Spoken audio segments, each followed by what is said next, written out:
Sanibonani, welcome back to my channel. Welcome back to Mkosini Uphilile. Ngiyabonga abafowethu for coming. Ngiyabonga kakhulu, and I'm actually much better when it comes to sifuba sami ne-flu and all. Nami ngangenwa amakhaza, you guys. So thank you so much for being patient with me, even though ivoice yami nje ifani nje ngiyazini bengigula ngempela, you guys, kodwa ngiba ngcono usuku nosuku. Thank you very much for your love and support. So kule video ngizothatha uke ngikhulume laphana ngalaba sibabize sithi izinyanga zaka Facebook, something like that. Inyanga zethu zaka Facebook siyazi kukhona Dr. Kethlelezi, kukhona laphana uKim Baka, kukhona abanye ngabazi ngibazwa nje bekhulunywa, something like that, you guys.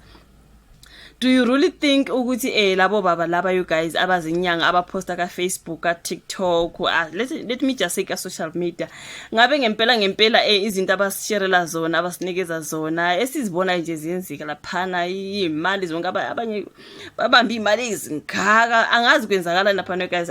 Do you really think that is real? Angazi bafeli, nginokuzibuza kanenge mina, ngoba mina I've seen them as content creators that just like us. You know, when you're a content creator now kumele ube ne niche ube ne niche ukwazi ukuthi okay kule channel zoyiza so ku Facebook page yami ngeza so into ezikanjalo kazi nginokuba nje mina nje ama content creators hayi ukuthi futhi angibathandi cha, akekho futhi engathi against yena lapha uKim Baka or Kethlelezi and all those people. I'm not against them. I'm just saying mina viewer as content creators njengathi basidingela imali bayaposta bazotrenda bazothola ama viewers angaze ngithathe nje ukuthi into abasinikeza yona lapha is for real. Ngezeka it's real, yes, but nyanga uthathe mina ukuthi it's just content. They want followers just like me. They want subscribers. They want my YouTube channels, my Facebook pages, you know, something like that. Always in this banigezi imali. Bese futhi bayathola ama clients. This is just my opinion. Indlela mina babuka ngakhona. So angazi bafethu kodwa udabeni lapha abakhuluma ngendlela mina ngiyacabanga ngayo ngizokufundela istories khona lapha kayisoleze by Thokozani Ndlovu. Ngibona ngathi istories khamisana naloko mina bengikucabanga. Bakuthiwa ke batheleke ngehlazo abelaphi ke bezinkundla zokuxhumana. Akuzange ukuthi abelaphi bendabuko. Make a difference. Abelaphi bezinkundla zokuxhumana, izinkundla zokuxhumana, this is social media. Abelaphi baka social media, something like that, you guys. Ikona into ebhaliwe, right? Ngiyayifunda ngathi ngiyazicabangela yona. But my opinion, I used to think they are content creators, even ama TikTokers, manje izinyanga zaka TikTok ngiyababona nje kuningi lapha nabafowethu. Angiboni ukuthi ngingaphakama mina ngithi ngiyamlanda leyo muntu ngifuna usizo, because I see a content creator just looking for clients, akunikeza numbers zakhe, akunikeza ama directions busi yamlanda lapha ngoba ufuna usizo, something like bazofuna laba abantu, bazofuna naba ama clients kule ndawo. Honestly speaking, this is just me viewing umsebenzi nje abawenzayo. Bafana nophilile ngifuna ama subscribers, ama viewers, of course, kodwa mina anti ngikhuluma ngezinto ngithatha udaba la njengoba lubhaliwe bese ngikusharela lona bese then I share my opinion bese nawe uyaza on the comment section with your opinion, something like that. Bese mhlawumbe uyangifollowisha if kuka TikTok, kuka Facebook, kuka YouTube, ya subscribe, something like that, you guys. Mhlawumbe uthanda indlela engideliver ngayo, mhlawumbe uthanda ivoice yami, mhlawumbe umunye nje futhi akangithandi nje uyazihambe into ezikanjalo nje, sithola ama subscribers, sithola ama followers, into ezikanjalo nje. Kulaba ke izinyanga zasenkundleni zokuxhumana. That's just how I always view them. But ngibona ukuthi ke batheleke ngehlazo ke lapha nabelaphi benkundla zokuxhumana. Kuthiwa ke bahlazekile abelaphi bendabuko lapha sekuthiwa bendabuko, but in the beginning kuthi abelaphi bezinkundla zokuxhumana, okay? Akusiyimi. Okay, kuthiwa bahlazekile ke lapha nabelaphi bendabuko asebe ezakhele udumo ezinkundla zokuxhumana kuvela izindaba zokuthi ke bawaka abantu futhi abasuke bekuveza kungamanga ngenhloso yokuheha amakhasimende. Lezi zindaba zivele kuleli sonto kuxabane wayengumsakazi ke weZululand FM noseyintatheli yekhasi le YouTube Inyoni TV uGwajo Zungu nomelaphi uzama kwakhe Kim Baka Nzama. So uGwajo uhlambalaza uKim Baka laphana ngama video aqoshiwe lapho abethi yena akakaze aye emzini walomelaphi eHillary eThekwini futhi abakaze bahlangane, wazi wambiza ngomfana omncane angamesabi. uKim Baka naye uvele waya ke ekhasini lakhe waveza bonke ubufakazi bokuthi bayazana noGwajo futhi nokuthi nje usake wafika emzini wakhe waphindwa sabalalisa ke nezinkulumo eziqoshiwe laphana ekhuluma noGwajo ezisholo yena ukuthi zonke lezi ziqephu ezike zibonakala ezinkundleni zokuxhumana ekhuluma nabelaphi bendabuko zingamanga. Kule nkulumo kuGwajo uzisholo yena ukuthi ngisuke zisungulwe uyena bese eqeqesha izinyanga ukuthi zilingise kanjani, which means lento baye actor kuri like they are acting it. So kunesithombe ke lapha nezikagwajo, I'm gonna throw them on my screen for you. Izinyanga ke okuvela amagama azo ngokuhubhuza amanga ngo Dr. Khehlelezi, u Dr. Mabalengwe no Dr. 2+2, angazi ukuthi 2+2. Kumabalengu uveza udaba alushutha lapho lo melaphi ayesenkantolo kwacisha ugesi ngenxa yokucima ngenxa yokucima sakuwonga kodwa wathi ke uyena oyenze kwacisha ugesi esebenzisa amandla esebenzisa amandla akhe obunyanga. I'm gonna go back there, guys.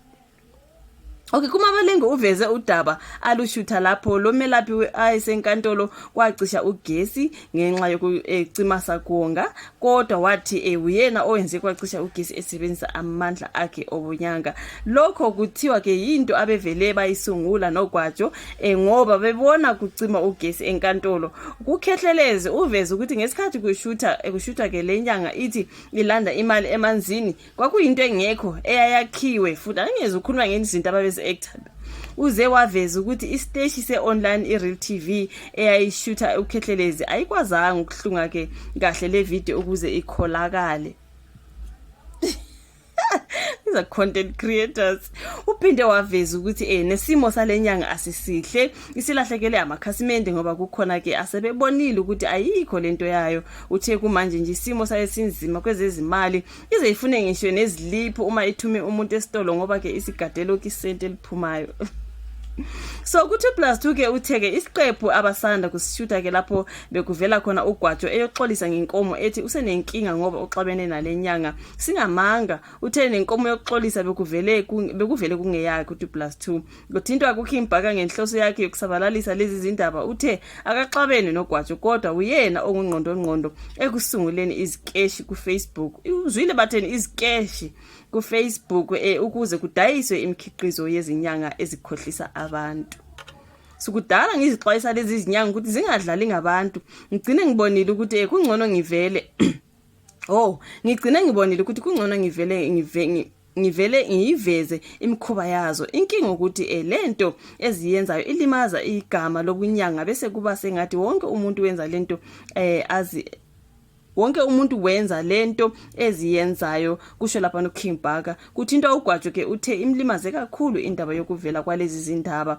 Kuyaziwa ukuthi mina ngiphila ngawo lo msebenzi woku-actor wa Facebook. Ngikhale futhi ngisanda ngakhile futhi ngisanda kulobola unkosikazi wami ngawo lo msebenzi. Uma sekwenzeka kanje angazi into engizoyithini. Can you see he's a content creator? So uma ngabe sekwenzeka into azoyithini ngoba kasatholi ke lokade ekuthola because it's just content creating. Uma sekwenzeka kanje angazi ngizoyithini lento ilimaze ngisho nekusasa lami ngoba ngelinye ilanga benginesifiso sokuthi ngisebenzele iziteshi ezinkulu njenge SABC kodwa sengibona amathuba engasekho. Angisazi sizathu esenze ubhaka enzi kanje. Okwamanje ngisanqena ngisho nokuvela kubantu ngendlela kwenzeke ngayo.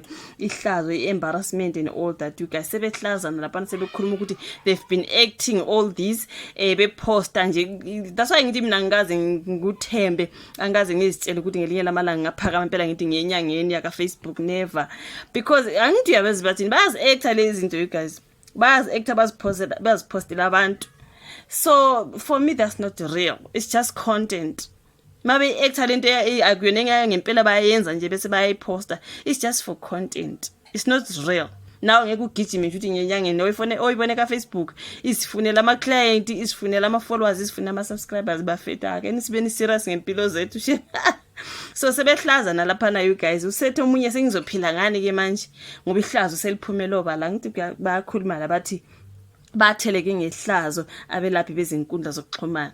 Akuzange ukuthi abelaphi bendabuko kushiwe lapha ngaphansi sekuthi abangabelaphi bendabuko kodwa still bangebelaphi bezinkundla zokuxhumana basebenzela ka Facebook bayaposta benza into kanjalo. You guys so angisho ukuthi abantu abangayikhona sengiyasho ukuthi for me they're just content creators kanjalo. But anyways ushuvola ka comment section, like i video, subscribe, share bese siyabonana futhi kwenye landelayo.